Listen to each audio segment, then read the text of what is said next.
Niklsun here, and welcome to Coming Soon Movie News with Niklsun. I'm your host, and on this show, every Monday, Wednesday, and Friday, we'll be going over all of the day's movie news, as well as going over what it means for the production in general, such as casting decisions, trailer announcements, director announcements, things like that. So, without any further ado, let's get started with today's Hot Topics.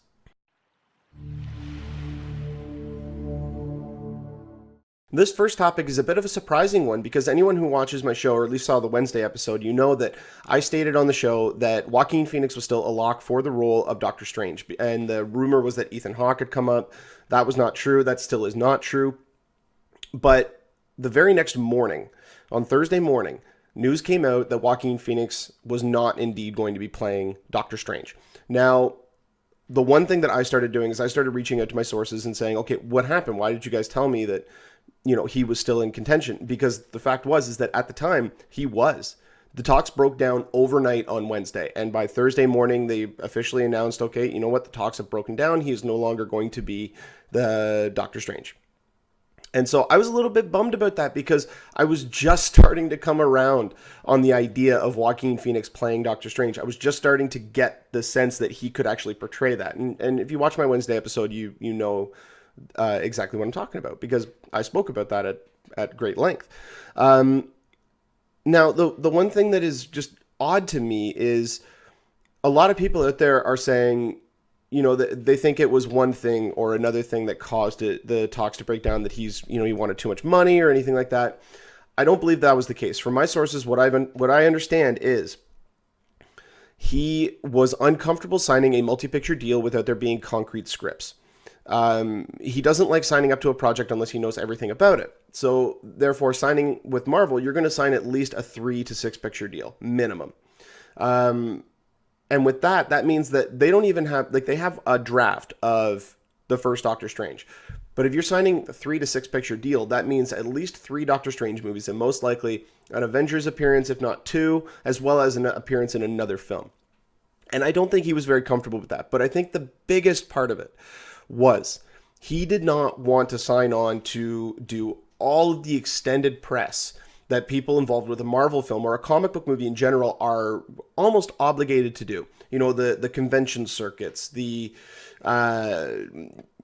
everything else involved in a Marvel promotion, like going out and doing specific interviews about the movie well before it even comes out, doing the advanced press. He doesn't even like doing press to begin with for his film. So not only having to do something like that, but then expand upon that and go to conventions and actually have to hype the film up, he's not one to really get into that kind of thing. And so all of these things compounded on the fact that they'd been working as hard as they could to accommodate Joaquin Phoenix, but at the end of the day, I do feel that it would have been more of a headache for Marvel to get an actor like Joaquin Phoenix. Not saying an actor of his caliber, but an actor like Joaquin Phoenix. Let's not forget, this is the guy who did I'm Still Here, which was a mockumentary of sorts where he tried to convince the world that he had given up on acting and was going into this reclusive rap career, and that he had lost his mind. And then we found out it was all an act. I mean, this is the type of guy that was a social commentary of his on his view on Hollywood.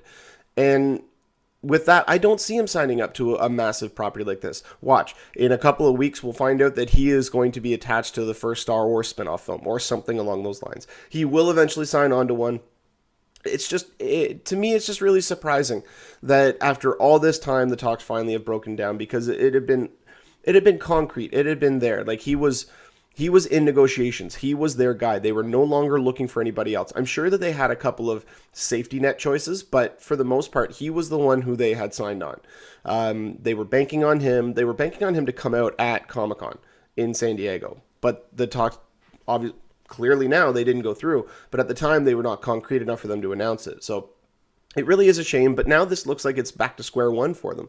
And with production starting in May, they're going to need, at least the main actor for the film is going to need at least 3 to 6 months of training to get into not only just shape, but to be able to convincingly showcase the battle sequences and all that kind of stuff. They need a lot of time to train, which means they're going to need to have the person officially cast by sometime between now and December. If we don't get a casting announcement within the next 2 months, then they're going to start to get a little bit behind. And I know that the movie is still over a year and a half away. It's almost 2 years away, but still, when you look at a project of this magnitude, They do have a rigid schedule that they have to adhere to, especially when it comes to the main character in the movie. If it was a side character, it wouldn't be as big of a deal. Look at what happened with Star Wars, with Harrison Ford. Again, we still don't know how large of a role or how prominent of a role Han Solo will have. The idea is that he will be one of the main characters in Episode 7. But when he was injured, a lot of people started freaking out because they figured, oh, this is going to push the filming back. JJ's already tried to get the movie delayed to 2016 to give himself more time.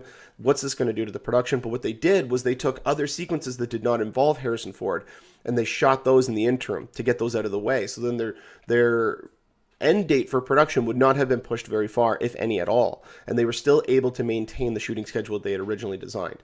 When it comes to a main actor, though, one that we know is the main character because the damn movie's called Doctor Strange, we know that there's going to need to be a lot of training involved. There's going to need to be a lot of prep work involved. And they need to get the actor soon. Now, that does not mean that you just rush the choice. You still go for a quality actor. But still, the clock is ticking. They do need to get somebody in there very soon.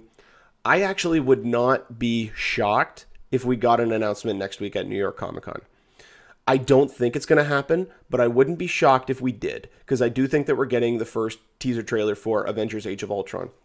And just a side note on that, I'm going to finish this up real quick. But just a side note on that, they did confirm that there will be a sneak peek of Avengers Age of Ultron on the Blu-ray for Guardians of the Galaxy, which will be coming out, I believe it's December 9th or somewhere in and around that date. So, I mean, at least we're going to be getting some footage around that. And I don't know if we get another trailer by then. I don't think they're going to wait that long. I'm almost willing to put money down that within the next week or two, we're going to get our first official released to the public trailer for Avengers Age of Ultron. But as it stands right now, Marvel is still on the hunt for a Doctor Strange. The rumor of Ethan Hawke is not true. That was only vetted by one source. Not a trade, but one blog. It was This Is Infamous, Billy the kid who used to work for Ain't It Cool News. But that was not true at all. It made sense. I think that's why a lot of people ran with it. And I explained on Wednesday's episode why it made sense. But yeah, the search is on right now for a new Doctor Strange. And it's kind of up in the air. They're tossing around the old names that came out earlier, like Tom Hardy, Jared Leto, Benedict Cumberbatch.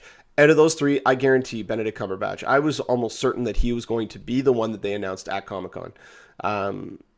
And he said that he was doing a play, this, that, and the other thing, but they didn't even know when they were going to be shooting the film at that point. So I'm not even sure if he is still in contention. I would like it to be him, but I'm now game for almost anything, just as long as it's not Shia LaBeouf. But anyway, when we get more information about Doctor Strange or anything of that sort, I will definitely update you guys on here.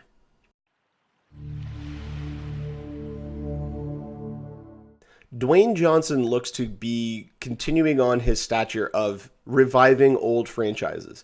He will be starring in the new Baywatch movie. Yep. Baywatch.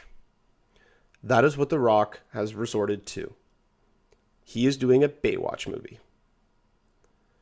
This, to me, is one of the absolute dumbest decisions I have ever seen Hollywood make. This is utterly dumb. Oh, I can't, there is only one tiny ray of possibility that this could be entertaining. And that's if they go the 21 Jump Street route. Severely comedic, heavily meta, very self-aware. That's the only way that they could do it. Now, rumor has it, and this is coming from a report from a while ago, that Bill Hader will also be joining the cast. The movie right now is set to be directed by Sean Anders and John Morris, who directed We're the Millers, and Sean Anders currently has Horrible Bosses 2 coming out this year. I can't get behind this. This is so stupid. It's Baywatch. Like, really? Baywatch? David Hasselhoff? Come on. Like, lifeguards defusing nuclear warheads. Like, this is so preposterous. The Rock will keep my attention on the film. Absolutely. He's The Rock. He's Dwayne The Rock Johnson. He will keep my attention on the film no matter what. Will that make me go and see it? I'll have to wait for some trailers. But as it stands right now, this is a stupid decision. This is just dumb. I mean, I don't even want to go on about it anymore. I actually want to know what you guys think about it. Go in the comment section. Let me know what you guys think of the new Baywatch movie. I want to hear your thoughts on it, whether you think it's stupid, whether you think it could actually work, what possible routes you think they could go with the film, anything like that. I want to know what everybody else thinks, because as far as I'm concerned right now, this is the dumbest thing that they could do. This is desperation at its finest. I mean, I don't know how else to describe it. Why would you revive Baywatch? Baywatch is the epitome of a product of its time. The only reason that it worked was because it was so damn cheesy, and because it was a 90s television show when cheese was like the main thing. That you could have a show called Cheese and people would have gone to see it, because I mean that was 90s. I can't get behind this. I can't get behind it. If we get more information about it, if you guys want me to talk about it anymore, then I will update it on here. But if you guys don't want to hear about this movie, because I personally don't care about it, again, until we get more information about it, I have no hope for this film at all. But if we do get more information about it and you guys request it, I will definitely update you guys on here.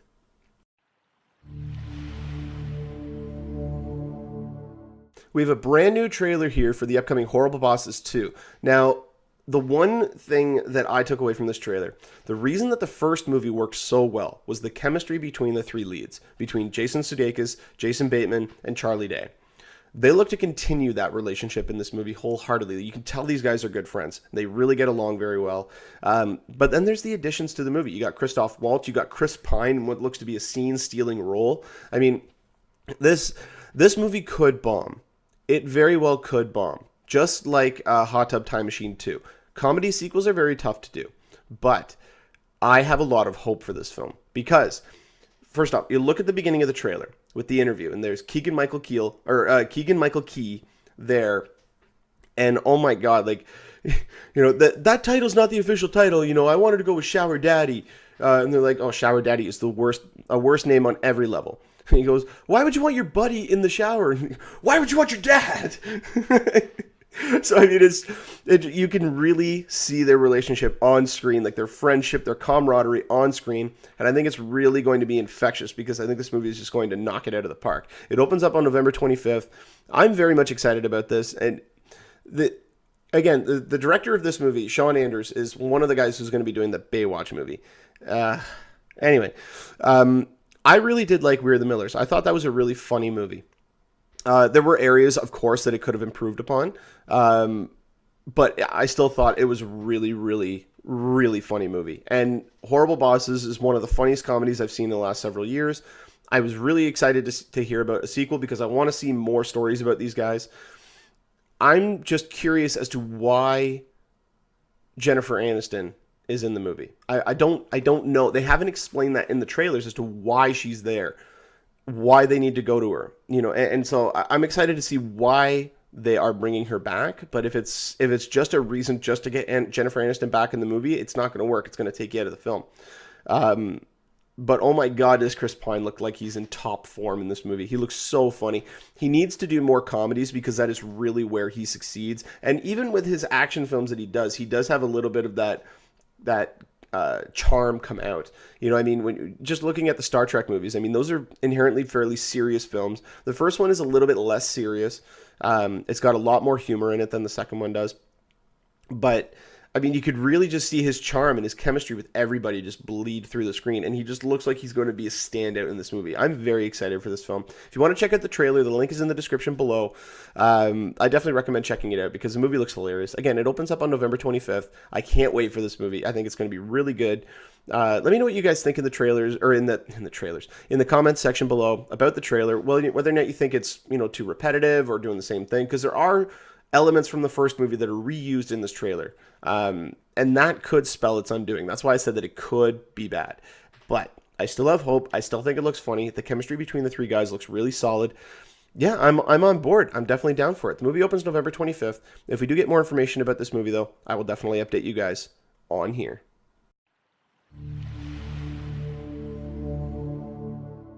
Finally, we have our first look at the upcoming film American Sniper, which is Bradley Cooper's version, or Clint Eastwood directed the movie, but it's Bradley Cooper's interpretation of the character of Chris Kyle, who was the U.S. Navy SEAL, who was the most lethal sniper in U.S. military history.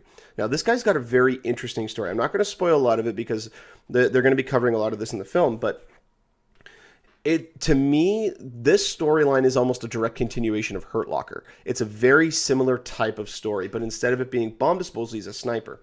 And so the movie is really going to tell the story about how the war has affected him, especially once he's at home. Because I mean, whether or not it's going to be through flashbacks or it's actually going to be like, I think flashbacks are going to be a heavy part of this movie, but I don't know if the war stuff is going to be flashback or if the family stuff is going to be flashback.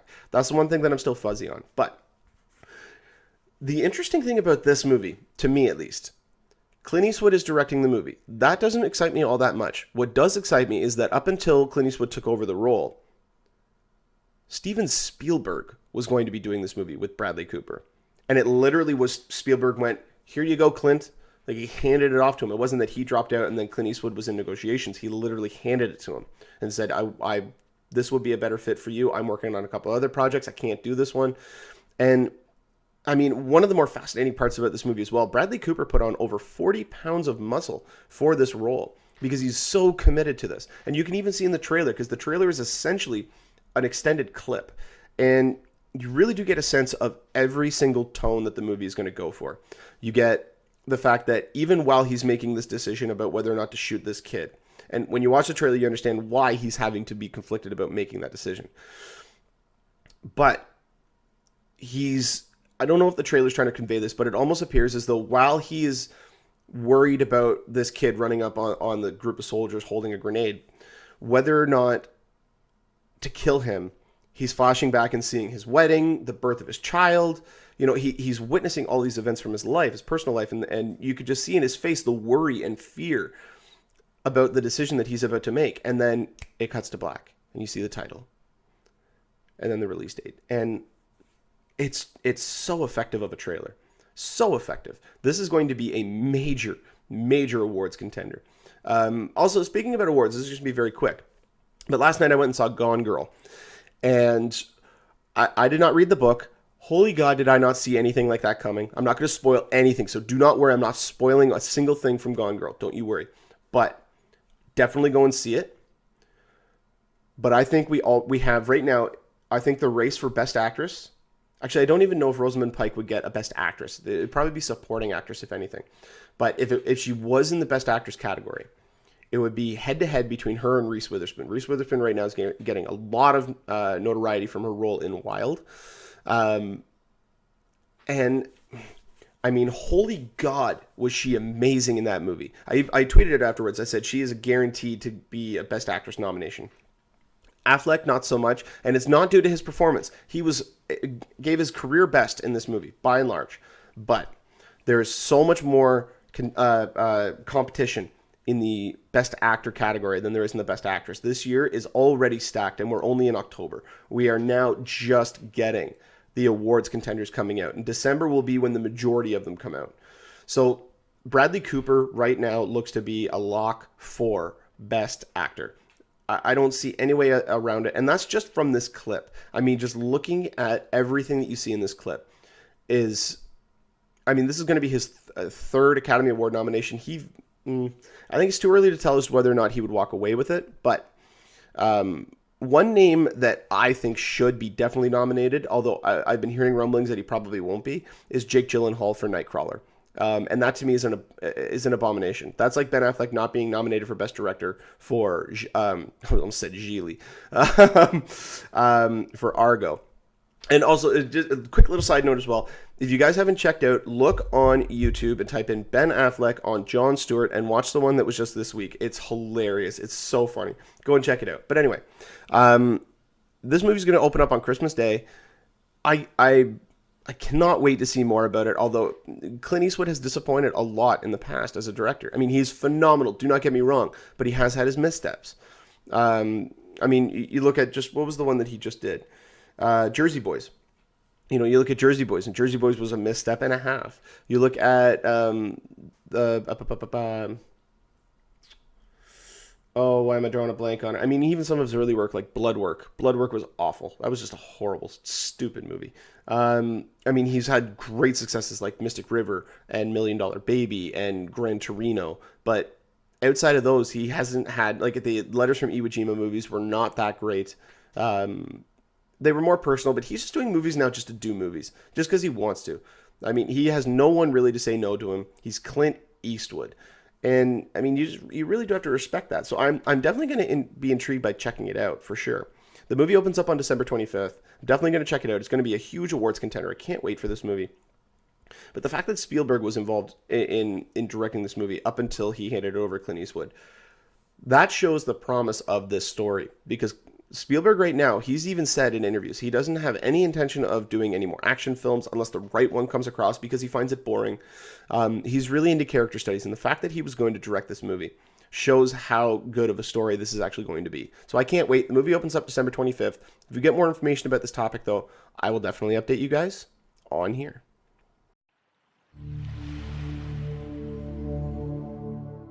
Well, that'll do it for us here on Coming Soon Movie News with Niklsun. Thank you so much for watching. You guys have been a great audience. Go ahead and click the subscribe button there in the bottom corner. You can get updates whenever we post a new video. You can also follow me on Twitter at Niklsun, Niklsun, for all of your movie updates. And also give us a like on our Facebook page at facebook.com/movie news with Niklsun. On every Friday episode, I usually do answer any submitted questions, but unfortunately I didn't get any questions asked this week. So if you guys do have any questions that you want to have addressed on the show, or anything of that sort, go ahead and send an email at movienewswithniklsun@gmail.com, or put a comment in the comment section of each video, and they will be addressed on every Friday episode. But until next time, you guys enjoy the rest of your day. Take care.